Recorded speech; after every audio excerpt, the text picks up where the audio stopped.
Welcome to the 2020 Virtual Candidate Forum. Our desire is to create informed voters by giving the Plant City community an opportunity to meet every candidate on their ballot. At the Greater Plant City Chamber of Commerce, we are a connector and convener in the community of current and rising leaders. When we all work together, we are Plant City Strong. This event would not be possible without community involvement. We would like to thank Tampa Electric, Fried Egg Productions, South Florida Baptist Hospital, the Hillsborough County Farm Bureau, and the many other generous supporters. Without further ado, let's hear from this candidate.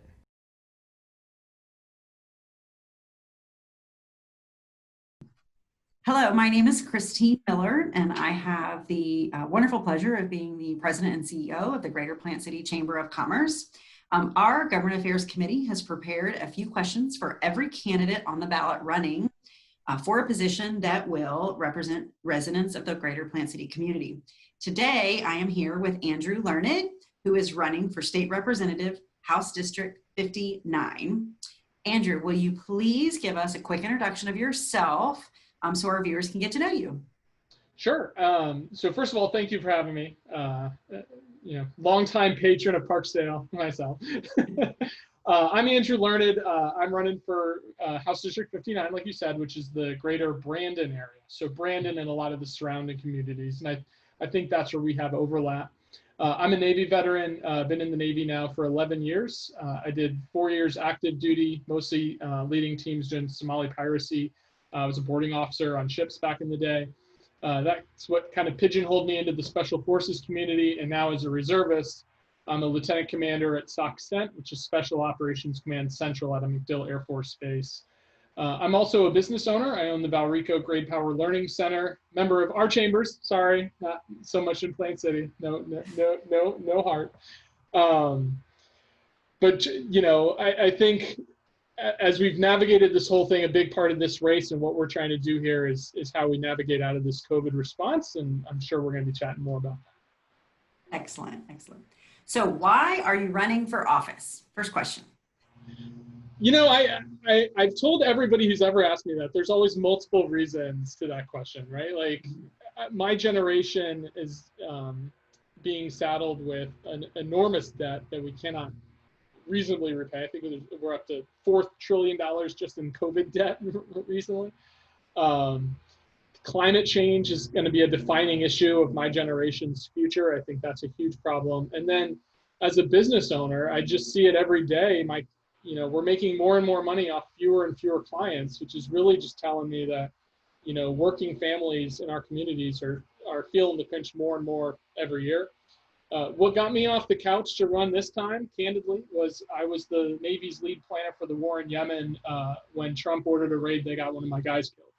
And it was against our advice, ordered from a Mar-a-Lago ballroom, and then tweeted about before he went in. And that's what got me here, because I was just so fired up that I knew I just had to do something for Ryan and to make that memory known.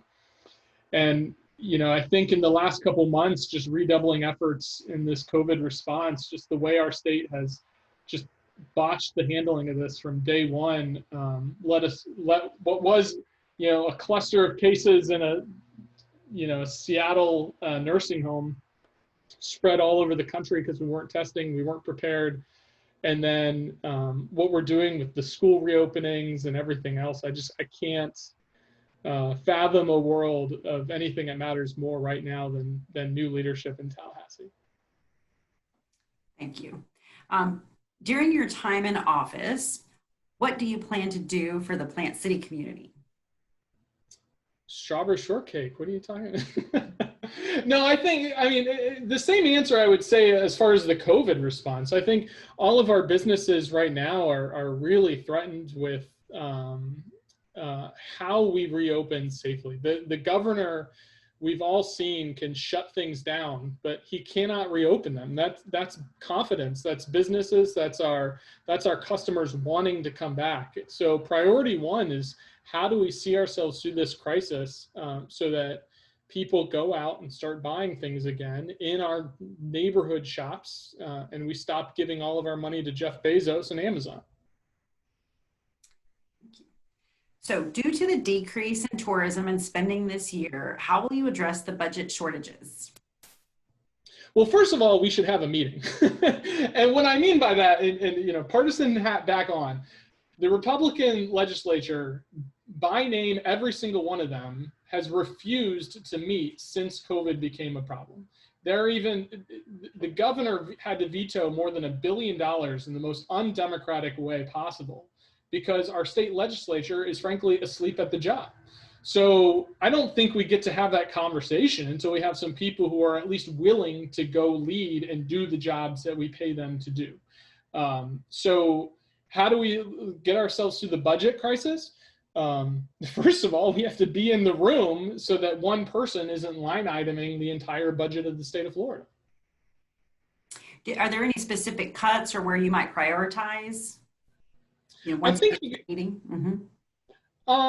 No, not in the sense that I would tell you, I think we should be cutting people's unemployment checks the way we have, with this botched unemployment system that we have, or the fact that our revenues, I always find budget conversations so funny because it's like, even the nature of your question, I don't mean this to sound whatever. It's like, well, what can you cut? Well, there's cutting, but there's also like, just do a better damn job of handling the outbreak so we don't have the same reduction in spending, So I think you can look at both sides of the equation. It's basic tutor hat on for a second. It's basic algebra. You got to just balance the equal sign and everything will be fine.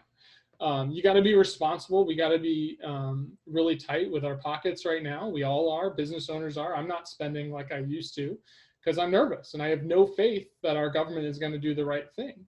And until we get that part solved, we're going to be in this crisis for a long time.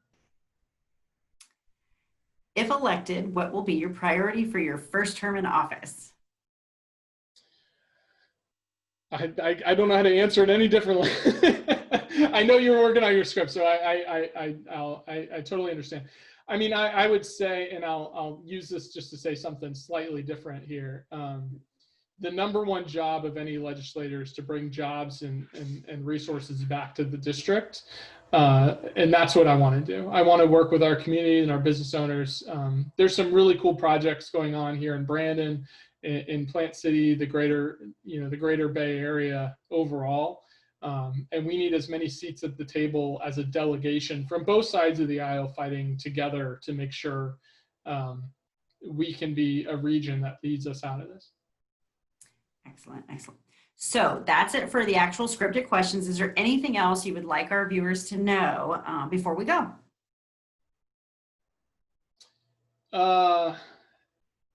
No, I can't think of anything. I would just say if you have any questions, you can always call me. My cell phone number is right on the website. It's 813-856-1212. You can visit the website, just andrewlearned.com, spelled just like you learned it. And look forward to working with you guys in the years to come. Excellent. Well, the Plant City Chamber wishes you well on your endeavors, and we'll be talking soon. Thanks so much. Thank you.